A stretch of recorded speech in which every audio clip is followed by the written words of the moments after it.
इस बर्फ़ी को स्पेशली व्रत में खाया जाता है। तो चलिए बढ़ते हैं रेसिपी की तरफ। उसके लिए मैंने ये 1 कटोरी मीडियम साइज़ का साबूदाना लिया है।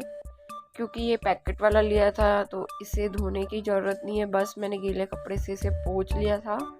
अब तेज आंच पर लगातार चलाते हुए हमें इसे भून लेना है, ड्राई रोस्ट करना है और हल्का सा सुनहरा होने देना है और लगातार चलाते रहना है। अब मैंने थोड़े से साबूदाने को ऐसे लेके ना कूट लिया था। देखिए एक ही बार धीरे से ऐसे कूट रही हूँ तो साबूदाना फूट रहा है, इसकी बस यही निशानी है। साबूदाना अच्छी तरीके से भून चुका है। अब मैंने यहाँ पे दूसरी कढ़ाई ली है और जिस कटोरी से मैंने साबूदाना नापा था वही 3 कटोरी भर के मैं दूध की डाल दूंगी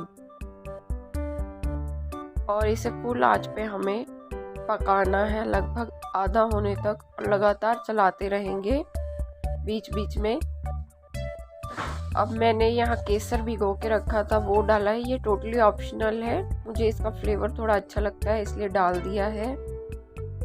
तो आप चाहे तो स्किप भी कर सकते हैं, सिर्फ प्लेन दूध का इस्तेमाल भी कर सकते हैं या फिर इस स्टेज पे आप इलायची को कूट के भी डाल सकते हैं। अब जो साबूदाना हमने ठंडा होने के लिए रखा था उसे पीस लिया है। देखिए एकदम बारीक पाउडर बन चुका है और इधर दूसरी साइड हमारा दूध भी गाढ़ा हो चुका है, लगभग आधी क्वांटिटी रह गई है। तो साइडों से अच्छी तरीके से खुरच के हम इसमें जो है 1/3 कप के करीब चीनी डाल देंगे। मैंने पहले थोड़ी डाली है, इसे थोड़ा अच्छी तरीके से हिला के बाकी बची हुई चीनी को हम डाल देंगे। अब चीनी डालने के बाद ना ये थोड़ा सा पतला हो जाएगा क्योंकि चीनी पानी छोड़ती है, तो इसे फिर से हमें थोड़ा पकाना पड़ेगा। हम चीनी स्टार्टिंग में नहीं डाल सकते वरना हमारा दूध फट सकता है, सबसे एंडिंग में हमें चीनी डालनी है।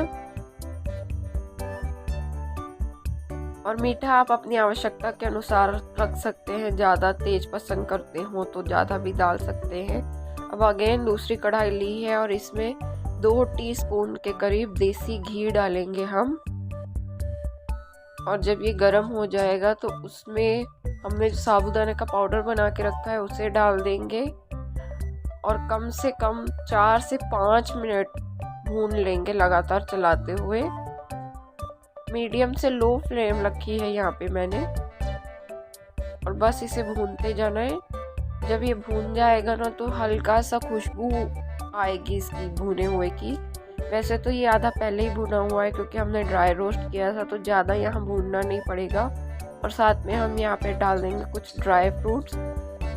मैंने बादाम और काजू को बारीक कट करके ले लिया है, आप अपनी चॉइस के अनुसार डाल सकते हैं या स्किप भी कर सकते हैं या इसकी जगह पे नारियल का बुरादा भी डाल सकते हैं, टोटली अप टू यू।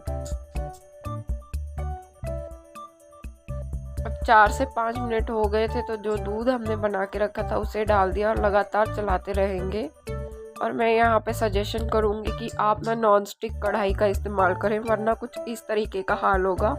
और ये देखिए इसने कढ़ाई छोड़ दी है। यहाँ मैंने एक टिन ली थी, उसे पहले ही घी से ग्रीस करके रखा था और चमचे की मदद से हम इसे फैला देंगे और आधे घंटे के लिए सेट होने के लिए छोड़ देंगे।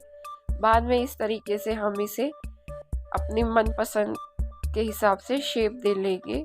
आपको मेरी वीडियोस पसंद आती है तो प्लीज़ लाइक कीजिए और देखिए क्या शानदार बर्फ़ी बनके तैयार हुई।